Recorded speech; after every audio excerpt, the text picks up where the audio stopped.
Hey, what's up, everybody? Welcome to episode number 70 of the White Knuckle podcast, powered by Ozonics. Undetectable, undeniable.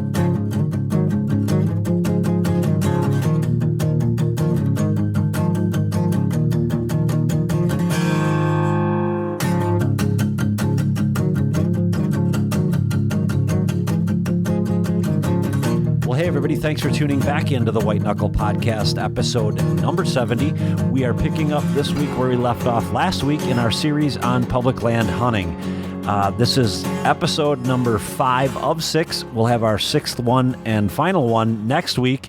And then sometime, hopefully in August, we will air a web show where we get all of the folks, at least the ones that are able to make it, back together in Iowa over at Todd's place, where we will do a web show and get them all in the same room and get them to sit down and talk about what they heard from each other and what they agree and what they disagree with. And it should be just a ton of fun. So we look forward to bringing that to you. But enough about what may happen in August or whenever we're able to get that show aired. Let's talk about what's taking place today, and that's our interview with Zach Ferenbaugh from the Hunting Public. Zach and I had a little bit of trouble with cellular signal and things of that nature initially with our interview, but after we get the bugs worked out, we have a really good chat, and I learned a ton from Zach. He's a super intelligent guy and definitely is on his way to having deer hunting figured out as much as any of us could ever figure it out, I guess. Zach definitely knows what he's doing, and you'll be able to tell that by listening to his interview. So with that, here is my interview with Mr. Zach Ferenbaugh. Tonight we are continuing on our public land hunting series. Tonight we are joined by Zach Ferenbaugh, somewhere, I'm guessing, in Iowa. Zach, how's it going tonight? Pretty good. How are you? Good. Did I get your last name right? I guess I didn't ask that. Yeah. Oh, perfect. Yeah, you did. All right. Yep.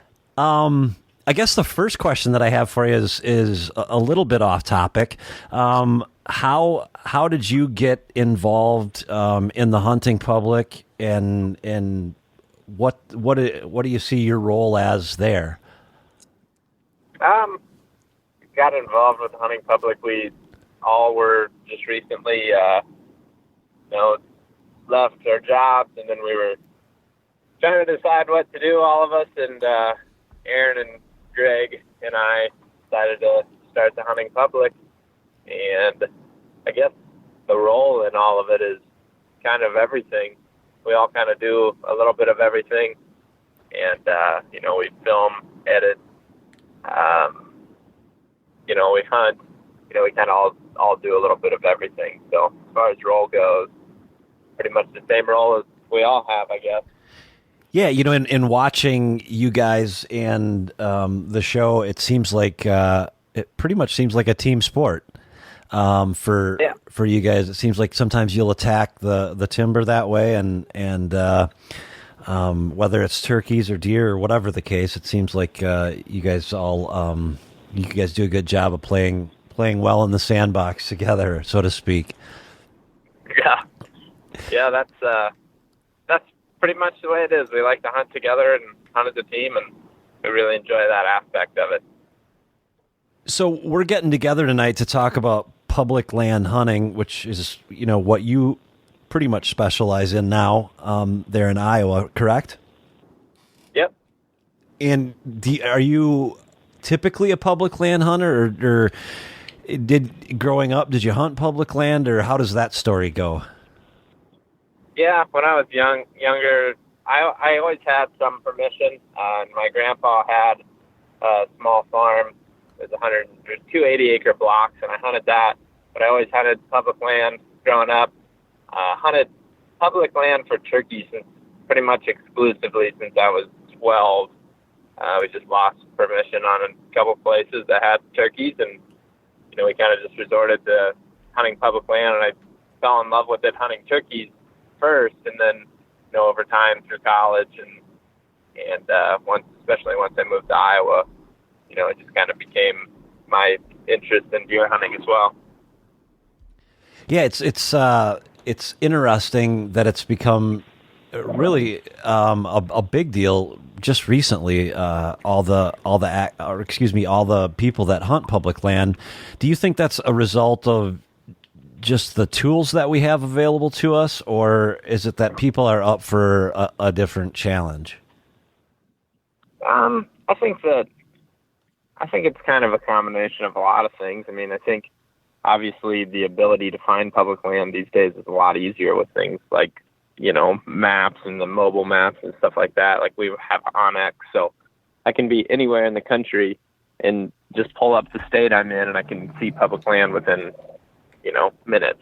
Right. So I think, just finding land is a little bit easier, but I think people have always hunted public land. It's just, and been serious about it. It's just recently that, people have, I guess, been a little bit more maybe open about it or been on, showing it on the media a little bit more. So, for a long time, I think people have had a interest in it. It might have just not been something that was talked about quite as much. Sure. That absolutely makes sense. Well, speaking of public land hunting, how is it, or what process is it that you guys, I know, again, we talked about the team aspect of it, but what process do you go through in your mind if you're going to go out of state, for instance? What is it that attracts you? What is it that you stay away from? How do you go about picking spots, eliminating them? I know that's a lot of questions in one, but what's your take on all that? Well, if I was, do you mean by picking a state, like what am I looking for if I want to have the best odds in choosing a state, or like I've got a state regardless of what I think the odds are, what am I looking for? Which direction good. You want that question to go? Yeah, good question. Let me just rephrase it. Let's say that you're going to go to Wisconsin, because I know you were just here, and what is it that you're going to look for, and what is it that you're going to try and stay away from? The first thing I would say going to Wisconsin that I would look for, and this is only hunting turkeys there and kind of traveling through the state, looking at it on a map a little bit, I would probably be drawn personally to some of the, hillier type terrain versus the marsh stuff. But really, I guess that all that aside, let's put it this way. If I'm going to Wisconsin, the first thing I'm looking for is I like big tracts of land and areas that I know that I'm going to be able to get off the road. Whether that means, I guess, walking up a big hill to get, and doing stuff that somebody isn't going to do because of the elevation, or just walking through, pretty miserable areas that are wet, whatever it takes to get away from other hunters, that's the biggest thing that I'm looking for in a piece of public land. I tend to not like to go to the small pieces because I just don't like to be limited.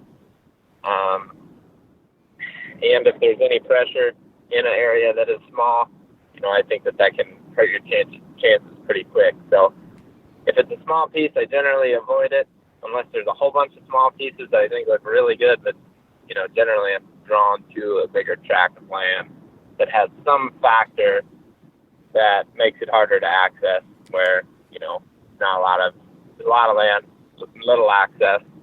And, yes, it can be a number of things. Like I said, it could be a river, it could be a wet area, it could be, steep hills, but ultimately just looking for areas with little access or little pressure. Let's say you're gonna show up in mid-July to scout it, which is kind of what you guys are forced to do based on all the turkey hunting that you guys do. Yeah. Yep. How is it that you go? What's your methodology there? If you're going in the summer to scout, I guess for the most part it's the same thing as it would be any other time of the year. Going in, looking for areas that we believe are going to hold a lot of deer and are going to hold bucks. We're looking to get aggressive. A lot of times we're not necessarily looking for funnels or looking for travel corridors. We're looking for where the bulk of the deer are, kind of packed into certain areas, where the best bedding areas are. And really that's, I guess, always what we're looking for. I think there's never really a time where we go scouting where we're looking at much else unless, we're going in to check access to a specific bedding area that we've already looked for. Like it's going into a new state, just trying to find, transition lines and stuff like that on the map beforehand, than just going in and trying to find, which areas seem to have the highest deer density. It sounds to me like you're looking for the typical primary bedding area. Is that safe to say? Yeah. Yep. Okay. And then you're gonna try and find the best access to that, and then try and find the way the deer are using that between their bed and their food. Is that what I'm hearing you say? Yeah, I guess. Yeah, a little bit. A lot of times, my preference has been to get in the bedding area.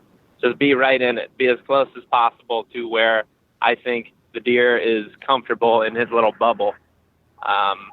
When we traveled out of state last year to go to Nebraska, what we would do, this is an in-season hunt, we would go in and we would basically still hunt or scout, whatever you want to call it, a bedding area in the morning, and then in the evening we would observe a different spot, and then if we had found something that we liked, we just went right into where the deer were going, where they were going into bed, going in or going out to bed. And that's how we ultimately ended up killing a buck. We heard him bed down in the morning, and then just throughout later in the morning, once the wind picked up a little bit, he shifted around in that bedding area and we shot him. So ultimately we're trying to get right in the bedding area, and ultimately what we're trying to set up on is where we think he's going to move to, or where he will move within that bedding area. Maybe we expect him to go to a scrape first thing out of his bed, right on the edge of his bedding area. That's where we're going to set up. Maybe we're set up, on a oak flat right off of a bedding area, right on the edge of a bedding area. Anything to get inside of the bubble where the buck is feeling totally comfortable. And generally that's getting pretty aggressive. And generally there's not always a perfect access route that's picture perfect. Just got to do what you got to do to get in there as close as you can. I've watched you on several shows. I guess you in particular stand out in my mind as taking what seems to me painful steps to get there as quietly as you can. How soon are you going through the process of trying to be that quiet? Obviously, you're not going to do that once you get out of your car or truck. You're not going to do that from the parking lot. At what point does it become an issue for you? It really depends on the situation. I mean, some days, we just are still hunting, throughout a bedding area, just trying to find deer or trying to learn more about an area, and in turn, hunting in there. In that case, for hours on end, we'll just very, very slowly creep through the woods. But if I'm going to get to a specific point, a tree stand, or, a spot that we're going to set up on the ground, I would say generally it would be the last 100 yards to, and really, really getting serious, especially the last, 50 yards or so.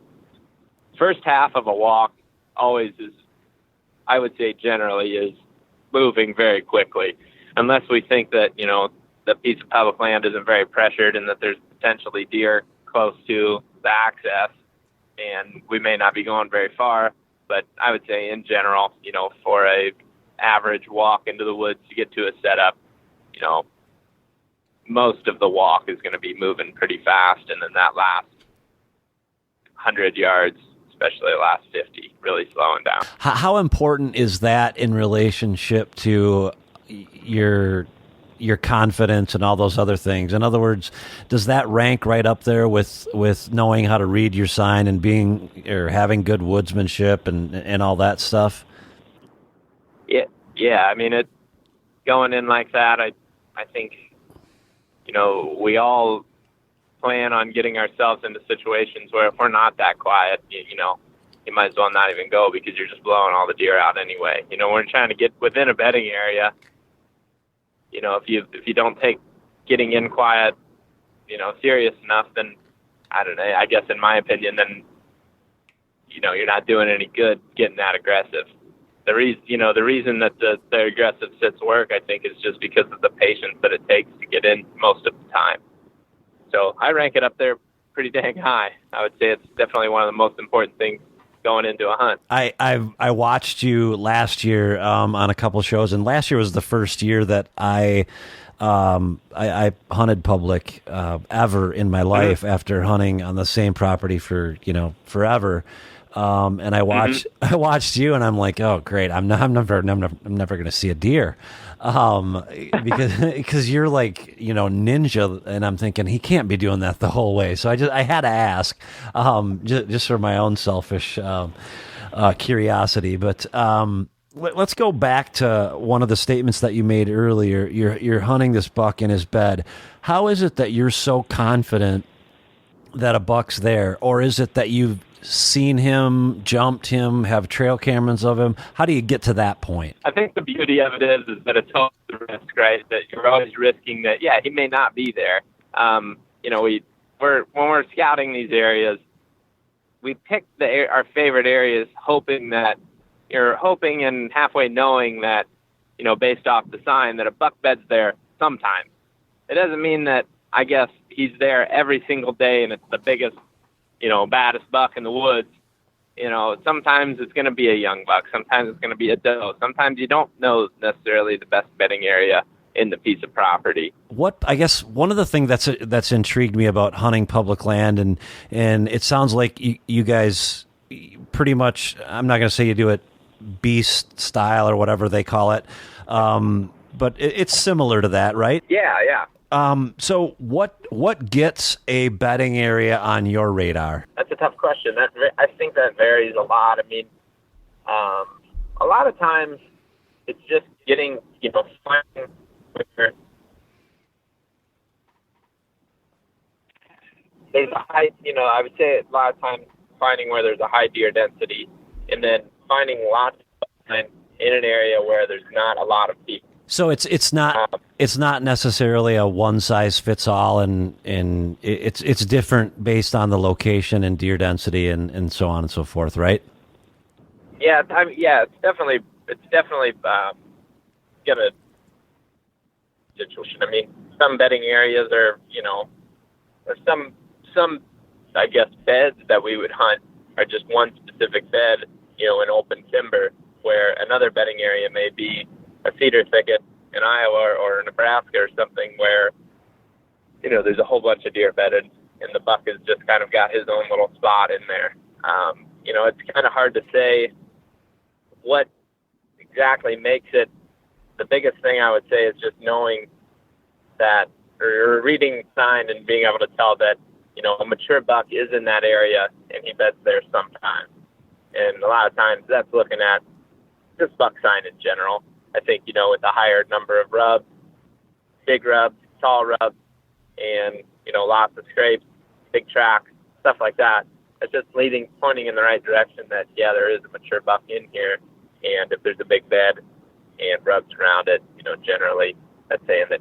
And really, once you've found beds, I think, that work, then you can kind of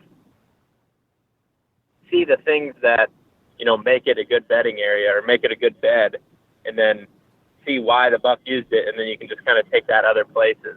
And once you kind of find ones that work, I think it just keeps making it easier. And the more and more experience, I hope that, by doing this, that in, 10 years, I'm just continue to learn more and more about what makes the best bed. By no means do I have it nailed down now, but, once you see a few that, a mature buck uses and why he's using it, I think it just makes it easier to find the next one. Is there a common type of structure that you typically see in a really good bedding area that's something that you could identify from an Ozonics map? I would say a lot of times the transition line at the back. And I think a lot of times the reason that, or I guess why you could say a lot of times that is where they're going to bed, is because a lot of times it's simply an escape. If they've got some sort of transition, whether it be hardwoods to a marsh, hardwoods to cedar thicket, anything like that where, there's a hard transition with, thick vegetation or cover, I think a lot of times that is one spot that you can find on an Onyx map. You can look at a map, you can see a transition, and at least you can narrow it down. I wouldn't say that you can necessarily nail it every time, but you can narrow it down, and sometimes you can narrow it down to close enough that you can go in there and take a stab and just hunt it without even scouting it. Right. But, generally, looking at a map, I would say the first thing to look for that you can definitely tell is a transition line. Okay. There's plenty of beds out there that you cannot see, anything. I shouldn't say anything, but you can see a transition line on the map. Sometimes there's beds where on the map it just looks like hardwood, but in those situations, a lot of times there's some sort of, topography feature that, allows for the buck to bed there and, have the things at his advantage that he wants. Right. I would agree with you. Just on the limited experience that I've had, hunting that way, I've experienced, the best bedding typically has some obscure feature to it that lends itself to protecting that deer in a way that most of the other stuff around it doesn't. Whether it's a little tiny outcropping or whatever the case may be. I've even seen it on the edges of fields where they're going to use a little patch of buckthorn or something like that at their back. So it really can end up anywhere.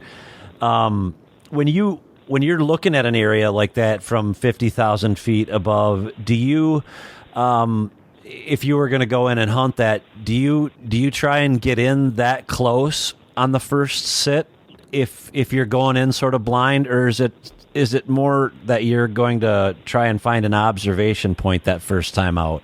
How would you go about attacking that?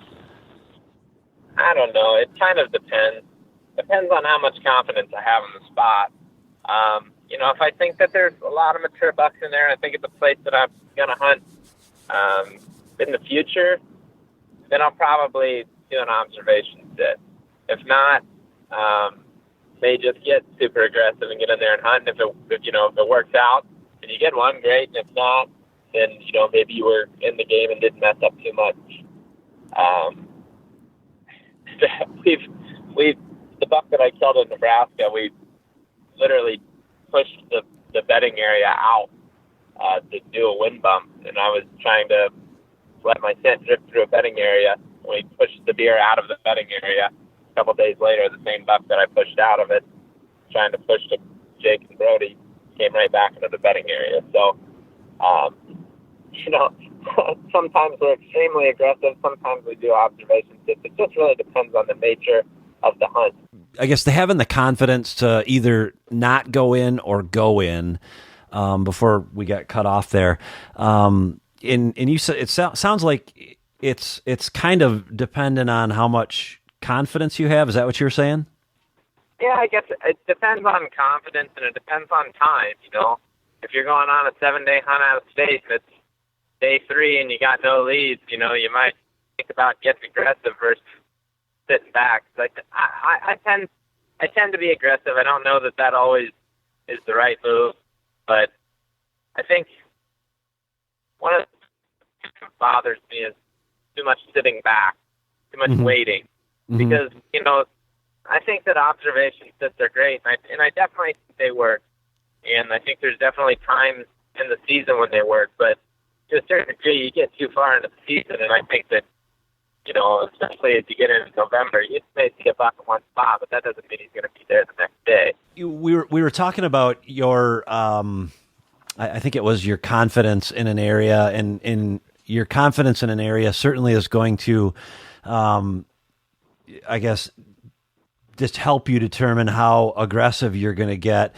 But also, I think what you're saying is that it's really dependent on where it is that you're hunting. If you've got, several different areas that if you're in your home state, are you going to be a little bit more aggressive there? Or am I wrong? Are you going to be more aggressive when you're out of state?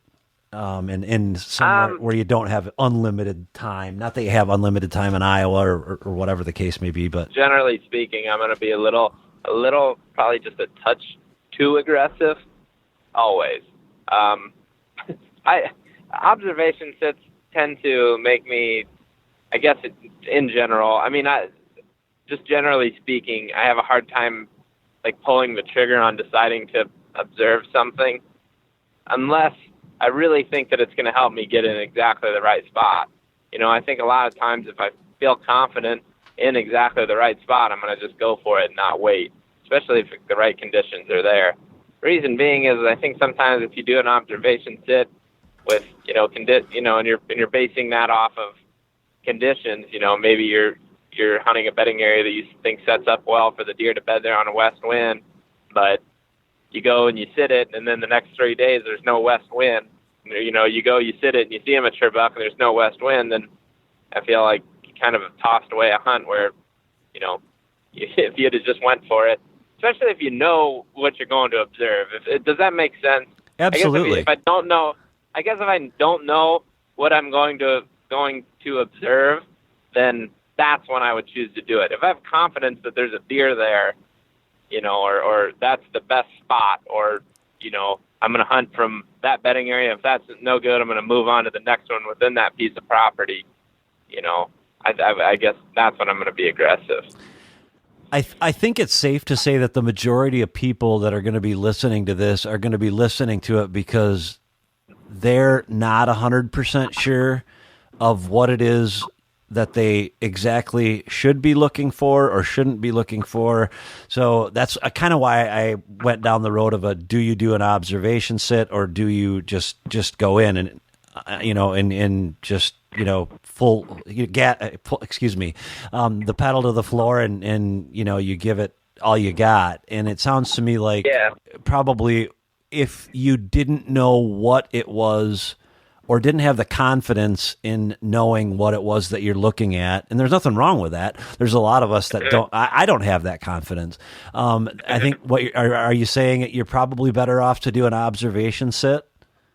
Yeah. I guess if you've never been in the area and you've never scouted it, you don't really know, you think that there's a couple different options, but you're not totally sure, you don't have total confidence. And that's when I would observe. I gotcha. Okay. Because I think that's one of the things that I think a lot of people struggle with. And I guess like anything else in life, everyone's looking for the trick. And it's something that I've said before. Everyone's looking for the magic dust, so to speak, or whatever. And it's at the end of the day, I think you said it at the start of this, it's a lot of patience, a lot of time, and in just building up a catalog in your mind of what is good and what's not good. Is that accurate? Yeah. I mean, it's just like, like anything, I think it's just a lot of experience, trying to figure out, what type of spots work, and they're all different and everybody's goals are different too. I think that, my style is going to differ from, other guys just simply because I don't necessarily hunt a buck, and versus somebody who does, they're going to approach something totally different. I just like hunting and then the state that I hunt, if I'm hunting Iowa, I'm going to act way different than if I'm hunting public land in my home state of Ohio. Right. It's just, I guess I'm referring to a lot of stuff based off of our home or the state that we live in now. And, I think that has a big play in a lot of the decisions that we make. We're pretty fortunate here that public land that we hunt is quality, and there's generally a buck that we are willing to shoot. I'm not saying he's always going to be a giant buck, but there's going to be one that we would shoot because we're not that picky in every single place that we hunt. I mean, every single piece of property, there's at least one that's in there. And I'm not saying that he's in there every day, but he's in there at some points. And, hopefully through scouting, we can, just up the odds of, picking the day that he's going to be there. And if he's not, we just go on to the next place because, we believe also that you learn a lot by seeing different stuff. You could definitely learn a lot about an area, but, if situation changes, maybe the pressure rises one year or, there's another guy that is hunting right in the same exact spot that you want to hunt the next year, after you've spent a bunch of time trying to learn one area, then what? Then you got to start from scratch. So I like not focusing on a deer, not focusing on an area too much, just trying to hunt deer and, just go to the highest odd spot. And once that doesn't work, move on. Well, that sort of begs the question in your mind, in Zach's playbook, what's that highest percentage spot? That's kind of a loaded question. Sorry. Yeah, but no, that's fine. I think it just depends on the day, really, in the weather conditions, and the time of the year. And the highest odd spot on an 80-degree day on the opener is probably going to be a water source close to a bedding area. And just because I guess the conditions aren't perfect doesn't mean that if I get the chance to hunt that I'm not going to go. And then once it comes to November 15th, likely going to be a deep spot along a river, for example, where bucks are bedding along the river and also cruising along the river edge. It just is going to vary so much on the time frame, I guess, what is the highest odd spot. A lot of times the highest odd spot is a place that just have confidence in. It doesn't always mean that it's right. I think it's just a place that we have the most confidence in. That way when we go in, it's fun. I think that it's really fun when you got a lot of confidence in the spot that you're going to hunt. At what point in your career of doing this did you get that confidence? Well, I guess at what point did you realize that you were starting to put it all together? That's a question I've been dying to ask all of you guys on these various podcasts here recently that I've done on public land. At what point did you know, like, okay, I've got 60% of this figured out? I don't think anybody has all of it figured out. No, I don't know that I have 60% of it figured out. But I guess I think the like one defining moment, I guess, is what is the example I guess I'll use. Yeah. Was when Aaron and I had scouted an area, and we went, and we were both super excited about it. It was an area that him and I had killed a buck in the year prior, but we got deeper into it where we suspected there would be more mature bucks. We got in there and we hunted at the first cold front, or we observed it during the first cold front in October, and we saw more mature bucks than I'll probably ever see again in one hunt. So I guess that was a defining moment where it was like, okay, like we got a decent idea of what we're looking for, and some of the things that we thought we found, we definitely found them. Mm-hmm. It's probably one of the more incredible hunts that Aaron and I have ever had, if not the most incredible one, aside from having a kill, I guess. But it was just one of those moments where it was like, okay, like we're on to something different than what we were last year, and we'd killed a big old buck the year prior in that spot, but when we got back in there, and we kind of found what we ended up calling the buck nest. Right. I don't know if you're familiar with that at all, but I am. Once we had that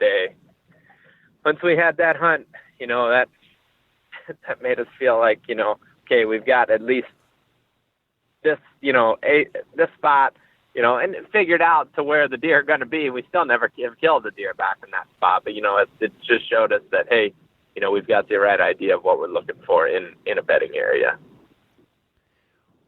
That was really an awesome series of events to watch unfold when you guys came on that buck nest. I think it was, I know you saw 5 or 6 bucks the first sit, was it, come out of there?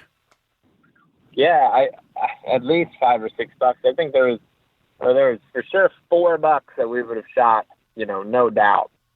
And there was a number of other ones that, we were kind of focused on the other ones. So, we didn't think about too much, but, it's just like, it was just such a wild day. There was bucks kind of crawling in that place, it was pretty incredible.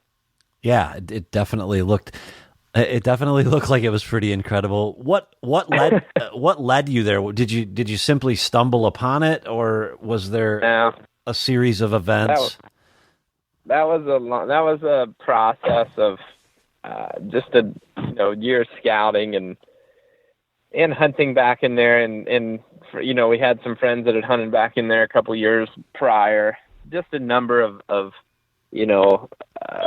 events that led up to us finally going on one last scouting mission in there and narrowing down, where we thought the bulk of the bucks would be. And I guess that first, that was really the first time we had scouted it out and really figured out where bucks were going to bed. I mean, we watched most of those bucks stand up right out of their bed. And I guess once all those years of experience kind of led up to that moment, it became much easier, because once we saw what made that spot work, we could take that other places. And I think that that moment in our career was, pretty important for both of us, just because it gave us confidence to keep doing what we were doing. I think that's one of the things that a lot of people struggle with is getting to that point that that what you're doing has a purpose. Like I think of last year's season for me. I felt like I won every time I actually made it to where it was I wanted to go, without falling down. Well, you went up and down those hills in the southwest part of Wisconsin. It's just like I'd get up there and go, oh, thank God I made it. And then when I actually got up the tree, it felt like a victory. I think what a lot of us struggle with is feeling like we actually made the right choices and are in the right spot. And I think when I said everybody's looking for the trick, everybody's, like looking for the textbook that says, well, here's where you go. And I think what I'm hearing you resoundingly say is it's patience, time, and experience. Yeah, I think anything in hunting, fishing, whatever type of hunting you're going to do, experience is really everything. And just, there's good experience and there's bad experience. Or I guess, let's put it this way. There's successful experience, and then there's unsuccessful experience as far as the hunt goes. Right. A lot of times an unsuccessful hunt where, we totally screwed something up. As in, like, maybe we watch a buck jump out of his bed, that we didn't know was there, and it's a shooter buck. It's one we're after, one that we would shoot. And, you get to, being disappointed in yourself and feeling like you messed up. But in reality, look at the experience you just gained there. You now know an exact spot where a mature buck was in daylight. Look at all that information. And I think that experience is just as important as a successful hunt. Or if not more. Actually, I do believe that it's more, in the long run. You learn more from when you fail than when you succeed. I think a lot of people, everybody wants to talk about the successful hunt, but, I think we can all learn from each other's mistakes to a certain degree. When you mess up, there's a reason you messed up. Now, how do we prevent that the next time? Right. Good point. A question that I asked a couple of guests is, and I'm going to ask you the same thing, is do you believe that in order to be, relatively successful more often than not, that you have to love the failure? Oh, yeah. Yeah. Yeah. I think that you do have to love the failure. Yeah, at least, well, nobody loves the failure, but I think you have to respect the failure and try to learn something from it. It's going to happen. You're going to mess up. Nobody's perfect. Nobody's going out every single time they go hunting and killing stuff. Right. And I think that, and I guess, you gotta want failure every once in a while, because I think that if you get into a tree stand or a ground setup, or you're still hunting, and you get done with the hunt. Now, every once in a while, it does feel good to say, "Hey, we didn't kill anything, but we did a lot of things right today." I think that's good. But if you're doing that every time, then you're probably not being aggressive enough. And that's my personal belief, is that if you're getting done with every hunt, you're like, "Oh man, I didn't even mess anything up, and that was perfect." It's like, well, yeah, that's good, but like, could you have done something more? Could you have gotten a better position? And I just think that's one thing to be careful of as a hunter. Sometimes you got to want the failure just for the learning aspect of it. Right. I think, yeah, you need to be able to embrace that, that failure is nothing more than, I don't know. I'm in the car business. And I always thought when I was paid to sell cars, I'm not anymore, but when I was, every day that I didn't sell a car was one more day closer to selling a car. And I really think that it's the same, with hunting, as long as you're making the right choices and they're calculated choices. And I think that's where a lot of people get tripped up is, well, what are those calculated choices that I should be making? And that's why I think these podcasts and what you guys are doing, they have so much value, because if you can just apply even 10% of all the resources that are out there, you can definitely get a lot better at this game. Mm-hmm. Mm-hmm. So when you're out hunting an area, and I know it's different in Wisconsin than it is in Iowa, because I think in Wisconsin, there's no question that we deal with more pressure here than you do in Iowa. That doesn't mean it's any easier or any harder.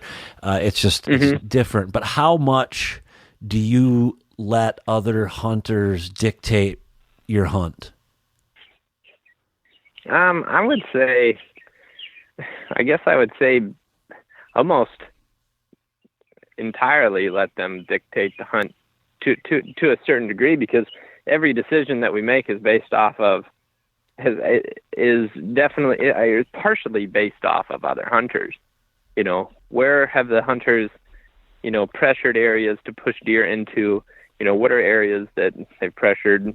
What's an area that hunters have pressured the deer into totally leaving an area, so I guess just generally speaking, that's how much I let it dictate the hunt. But, at the same time too, I don't think that any of us are afraid of seeing another truck, at the piece that we're hunting.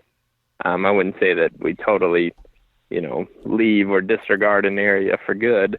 I think it still comes down to, scouting it out, putting a little bit of time into it to just make sure, or try to understand what's going on a little bit better before you ever bail on an area. But, pressure comes and goes in certain spots, and it varies in different states. It varies within a state. Some areas of a state may have no pressure. Others, maybe closer to a city or something, have a lot of pressure. But, I guess just generally speaking, every decision is kind of made off of other hunters to a certain degree. And that, I know that's pretty broad, but no, I think it just varies so much.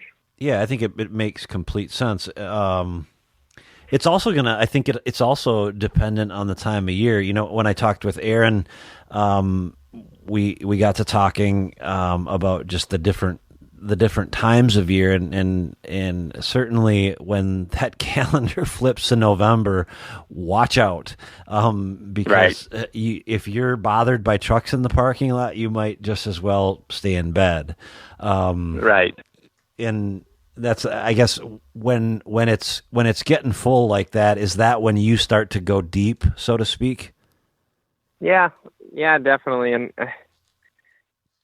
I think that one of my favorite times of the year is after, and I'm sure, I almost guarantee Aaron said something similar, that, once all the pressure starts to fall off, it's peaking,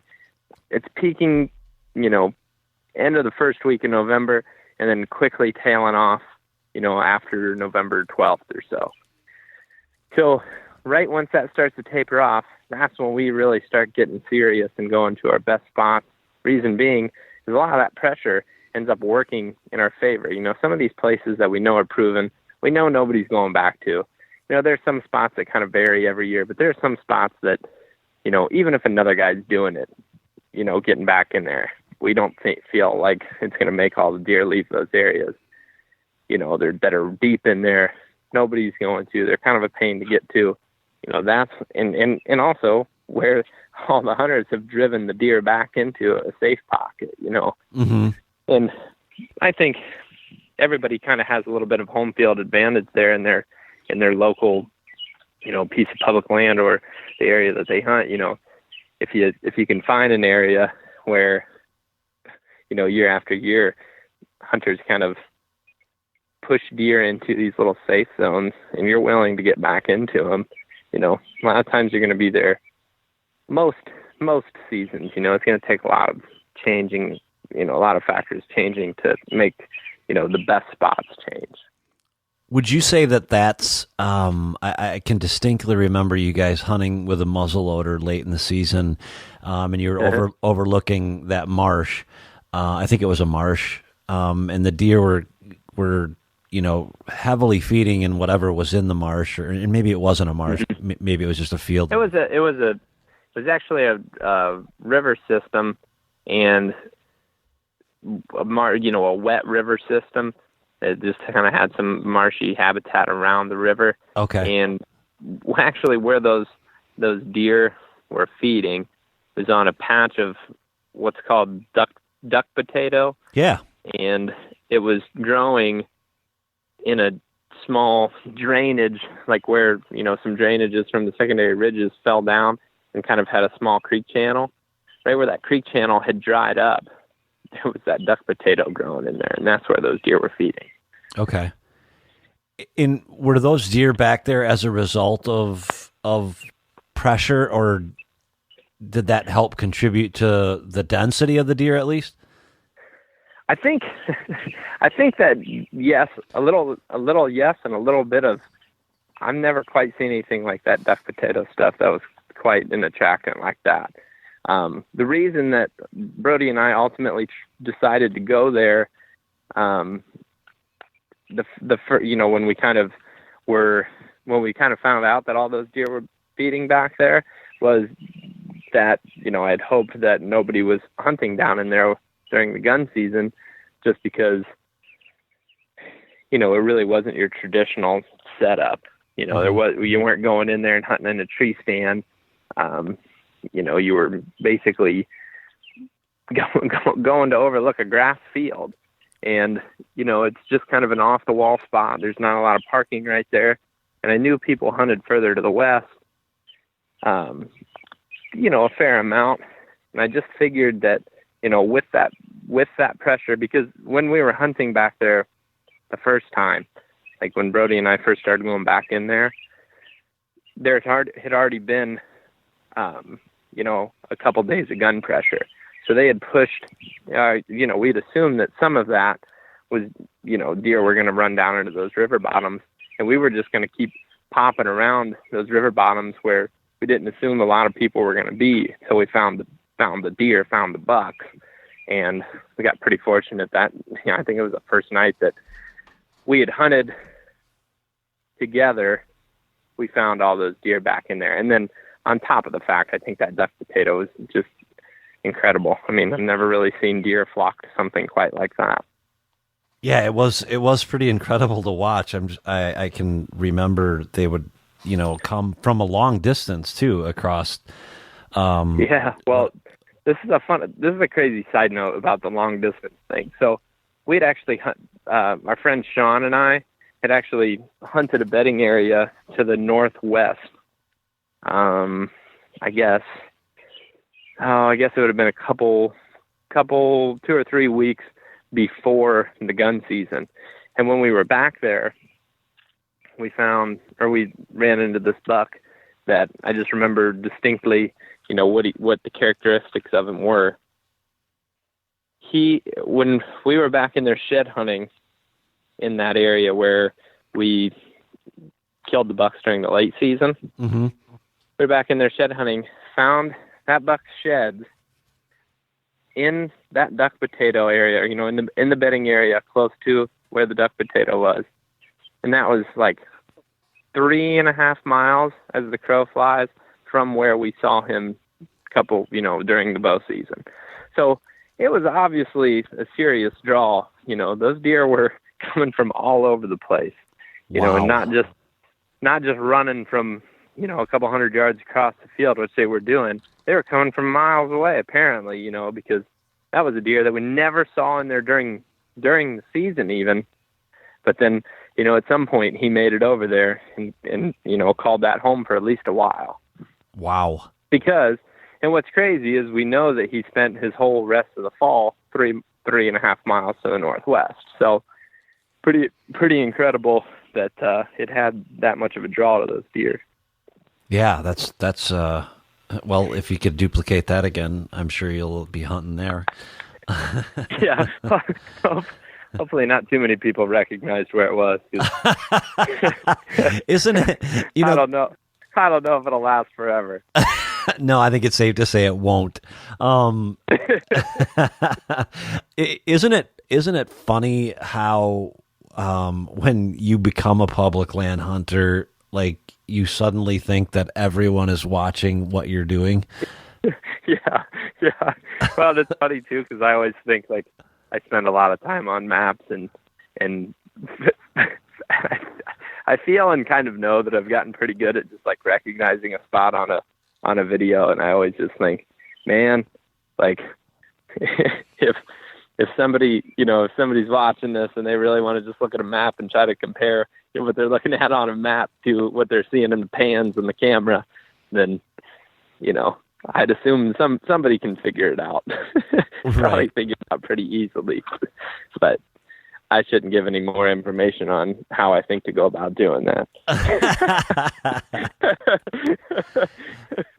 I didn't know that I was developing those kind of habits or being as secretive as I was until I shot my deer, and I actually drug it a mile to a I'll call it a creek or small river, just so I could gut it out there so I wouldn't leave a gut pile in the woods, because I didn't want anybody to know that I had shot a deer there. And by the time I got to my truck, I'm like, that was just stupid. But it was a small 26 acre piece. Wow. Well, yeah, and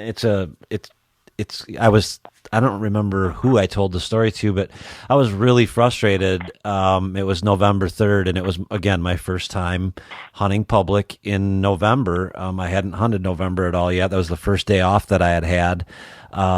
And I hunted the morning and was relatively left alone, and I wanted to try a new spot. And actually, I wanted to try the spot that I sent you guys to. I don't know if you went there while you guys were down turkey hunting. I know Aaron did. Mm-hmm. I wanted to try that spot, but there's 9 cars in the parking lot there and 10 cars in another spot, and every spot I went to, and I just kept getting more and more frustrated. And this, I had decided I was going to go home, and I thought, well, I'll just try this spot that I was, it was going to be on the way home, and there was nobody there. And heck, 2 hours after I had parked my truck, I was tracking the deer. So I guess I got lucky. Yeah. But it's just amazing the kind of habits you develop after hunting public for a little while. Yeah. Yep, it is. I think that I'm not overly secret, but yeah, it's like you can only be so, you have to stay pretty broad, broad, I guess, when you're talking about, hunting a river bottom, we were hunting around the river or something, what I mean? Try not to give too much away. Well, and I think at the end of the day, if you're gonna take on the challenge of hunting public land, you gotta want you got to want to figure it out yourself. I don't think there's a whole lot of fun in following you or Aaron around, or looking for your car in a parking lot and trying to figure out what it is that you're doing. I'd rather figure it out myself. And I think the majority of the people that are taking the time to listen to stuff like this are going to do that. But it goes back to, like we talked about earlier, loving the failure of it all.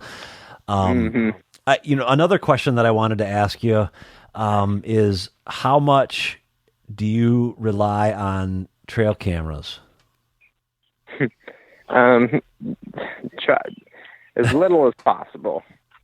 Really? I don't actually own one.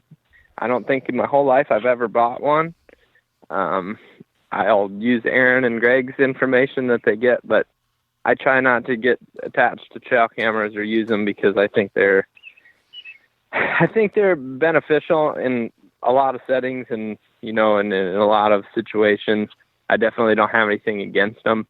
I think for me, they're not really the best thing. Reason being is I think sometimes I put too much weight on them. I think the best way to use a trail camera, in my opinion, is put one up, leave it, never touch it, and go back and learn for next year. I think you can get recent information from them, and it can be helpful. And I actually have Aaron and I were running a camera together in 2015, and got pictures of a number of bucks hitting a scrape coming out of a bedding area, and went in there after, we saw all those bucks, in daylight or close to daylight, and shot one the first night in a new stand location. So not to say, I guess, we're not using them, or I won't look. Obviously, I'm not just totally opposed to them. I just try to not use them. I try to not use them, at least hunting here in Iowa, because, like I said earlier, I know there's one in there that I'm going to shoot. It's just a matter of I want to just find him. I don't want to skew the odds too much, or get too. Let me take that back. I don't think that's true. I not skew the odds. I think I don't want to get into a situation where I see, dang nice buck, and then sit there and, think, I don't know, there's a bigger one in here. Bull. I don't want to be that guy. I don't ever want to, look at a buck and be wondering about a trail camera picture. I like going in, seeing them for the first time, being like, yep, that's the one, boom, and not thinking about it. I think, and then I also think that if you don't get pictures of a big buck, then you can lose confidence in a place fast. And that's not really maybe what's going on. Just because they don't show up on your camera doesn't mean they don't exist. It may just mean you have a camera in the wrong spot, And there's actually a lot of truth in what you said. We have a partnership with Spartan Camera, and so we're all running Spartan cameras, and they're a tremendous tool, especially for me now, having, this lease that I stumbled into kind of close to where you guys were turkey hunting. And that's just about an hour and a half away from my home. But you're right. I can, even when I hunted this small piece of land that was private back where I grew up, now I guess thinking about it as you said that, you can get deterred if you're not getting, pictures, or you're like, well, I'm not going to hunt that spot because, I'm not getting any pictures there. And I think that I think what you're saying is you're going to rely on, and you can correct me if I'm misquoting what you're saying. You're going to rely on your woodsmanship and your knowledge of what the sign says versus your ability to point the camera in the right direction. Yeah. I think, yes. I guess the big thing is I think trail cameras can just lead to a lot of mistakes. And the one thing that, you can't mistake is buck sign. Not saying that every time that it's a big mature buck that you want to shoot, or what, whatever, it's a buck you want to shoot. But if the sign's there and it's a sign you want to see and you're excited about the sign, then there's one in there. And, I think that running trail cameras in an area where there is one based off sign. Yep. If I go into an area and there's five or six just like freakishly huge rubs, and there's scrapes everywhere, there's big buck tracks, and there's old buck sign, then what do I need a trail camera in there for? I know he's in there, and hopefully I've found enough sign in the scouting that I got a pretty good idea of where he's spending at least some of his time. And that is good enough for me. Some people just enjoy running trail cameras, looking at the pictures. I think especially for me, I'm not saying for everybody, they're a bit of a disease. You can become habitual. You can become dependent on them. And I think they can make your confidence just fluctuate so much, and that can also be a problem. Right. I think sometimes you go in and you're too confident, and sometimes you go in and you're not confident enough. You don't have any confidence that there's one there, and then you get surprised. And I think that ultimately through your scouting, if you're really scouting and you're finding the things that you want, trail cameras are not necessary. Now, on the other hand, I think that they can be totally necessary if you have no idea what's going on in an area and you may not get to it. Or maybe you're like, I scouted that and, it looks good. There was lots of deer sign, but I didn't find the buck sign I wanted. Here's what I'll do. I'll run a trail camera back in there for a year, see what's going on back there. Maybe I'll hunt it, maybe I won't, but at least I'll have that information for next year. Now, that's something that I'm interested in personally. I think that a trail camera strategy like that can be super beneficial because you're gaining a huge amount of information by leaving a trail camera all year. And that'd be my favorite way and my choice of how to use a trail camera if I was going to run them consistently. Yeah, I can't disagree with what you're saying. I ran them all over God's creation last fall, and it never played a part in me killing a deer. What it did is gave me something to look forward to every morning when I checked my cameras on my computer. It was like having Christmas every day. But on the other hand, there's they're an incredible tool that certainly can be utilize. When I talked to Scott Buckley and we did his show, he's just simply using them to get a summer inventory. And I think that there's times that you can tell a buck's attitude at that particular time. But at the end of the day, I think you still have to put it all on your ability to read the sign, not read a picture. A picture gives you a part of the story, and certainly there's value in it, and we, everybody's got the right to their own way of doing things, and I'm not going to fault anybody for that. But I think there's value in there's more value in having good woodsmanship skills. I think that's fair to say, isn't it? Yeah. Yep. I would agree with that. So back to you were talking just a minute ago about you're in this area, and I know I've taken a bunch of your time, and I apologize. I'm going to ask just one more question, and no problem. Maybe 10 more. But you're in that area, and you're finding all this sign. Do you set up right on top of the sign? How is it that you're going to set up on that kind of sign? Like you found 2 scrapes and 3 rubs that are at your armpit, and how is it that you go about attacking that area on the 10th of November, 15th of November, something like that? That's a tough one. I would say that if I'm approaching a spot that I found really good sign, I'm going to try to get to the spot that, if I found the things that I want to find, I guess it could go like this. Maybe a few rubs, maybe a few scrapes, couple, places that I believe that a deer will browse, and then ultimately a bed where I think that all this stems from, where he's spending the bulk of his daylight hours. And if I find good sign leaving that bed, like a big scrape, ideally, just a big community scrape. If I find that, 100 yards from the bed, there's rubs leading to it, there's big tracks leading to it, the scrape's fresh, that's where I want to be. I want to be where I think, he's highest. What's the highest odd spot that he's going to?